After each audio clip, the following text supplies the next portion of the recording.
कि फ्रेंड्स, मेरे चैनल का नाम है पिक्सल पल्स इलेक्ट्रॉन। अभी इसमें देखिए, ये भी 5 वोल्ट वाला ही हमारा स्टैंड बाय सर्किट के बारे में बता रहा हूँ। ये फीडबैक सर्किट है। अभी इसमें देखो, ये फीडबैक सर्किट तो आपको समझ में आ ही गया होगा कि 300 वोल्ट ड्रेन में जाता है और इसको यहाँ पर ड्रेन में जाता है। ये हमारा स्नोबल सर्किट है। ड्रेन में जाकर रुका हुआ रहता है। जैसा ही हमारा यहाँ पर वोल्टेज बनता है टर्सरी वाइंडिंग में, कोर रीसेट वाइंडिंग में और ऑक्सिलरी वाइंडिंग में, तो इसको वीसीसी यहाँ पर मिल जाती है।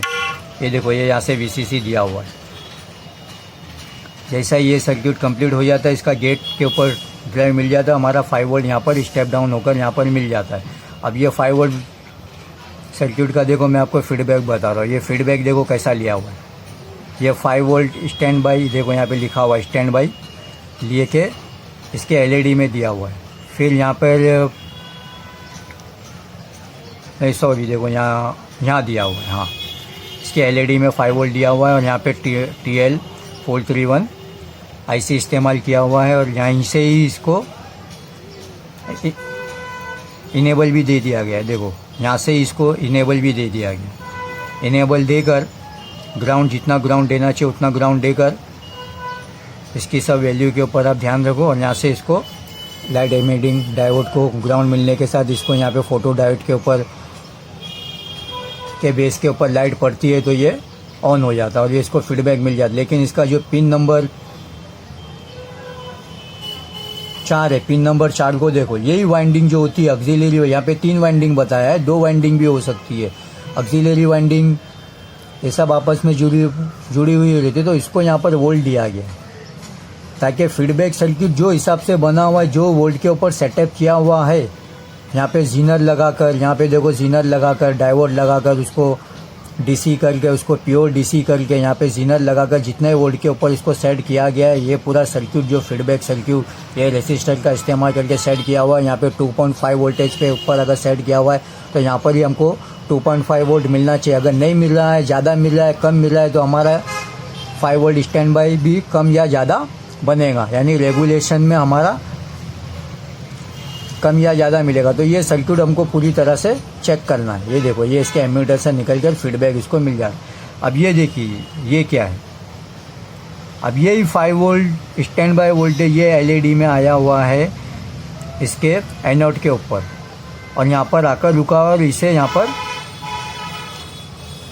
एक ट्रांजिस्टर के ज़रिए दिया गया। और PS ऑन को जो कि हम यहाँ पे देते हैं, और अगर हम यहाँ पे अगर हमारे पास मदरबोर्ड नहीं है, ये तो जब रिमोट से ऑन करते हैं तो मदरबोर्ड से 5 वोल्ट यहाँ पर आता है, तो इसको हम शॉर्ट भी कर सकते हैं अगर हमारे पास मदरबोर्ड नहीं, अगर हमको पावर सप्लाई खाली चेक करना है। तो यहाँ पर जब 5 वोल्ट आता है, ये देखो, ये 5 वोल्ट स्टैंड बाई वोल्टेज इसको यहाँ से ही दे दिया गया है। यहाँ पे आया तो ये इस्तेमाल, ये एलईडी ग्लो हो जाएंगी और ये इसको ग्राउंड करेगा तो एलईडी ग्लो हो जाएंगी। इसके फोटो ट्रांजिस्टर के बेस के ऊपर एलईडी पड़ेगी तो ये देखो, ये वोल्ट देखो, ऑक्सिलरी वाइंडिंग से यहाँ पर वोल्ट आया है, ये इसको यहाँ से जाने देगा।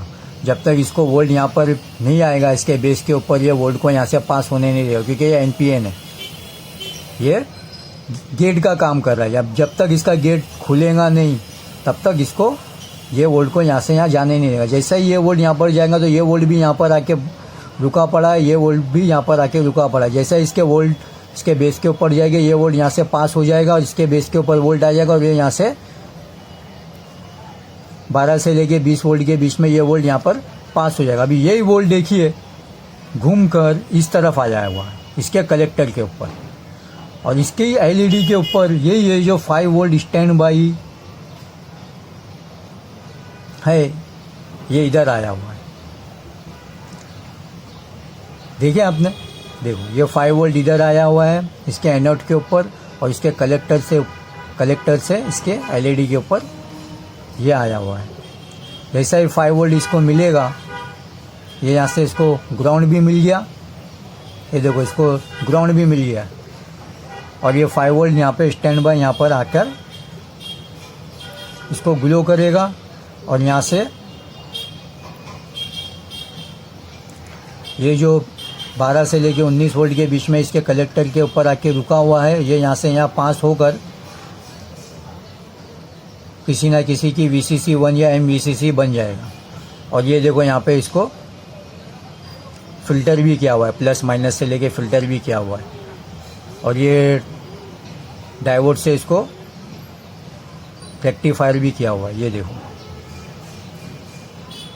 ये थोड़ा अलग, ये सर्किट ऊपर का अलग है। ये खाली मैं आपको इसका ये बता रहा हूँ कि कैसा कैसा सर्किट इसमें, casket circuit, switching circuit, negative voltage को NPN ट्रांजिस्टर का इस्तेमाल करके PNP ट्रांजिस्टर का इस्तेमाल करके कैसा स्विच ऑन आगे किया जाता है, कैसा उसको आगे भेजा जाता है, या पॉजिटिव वोल्टेज को NPN ट्रांजिस्टर और PNP ट्रांजिस्टर का इस्तेमाल करके कैसा उसको आगे भेज दिया जाता है, उसका कौन सा कलेक्टर को ग्राउंड किया जाता है या एमीटर को ग्राउंड करके आगे भेजा जाता है। बस इसके अंदर वही फंडा है, ये सब के अंदर फंडा वही है।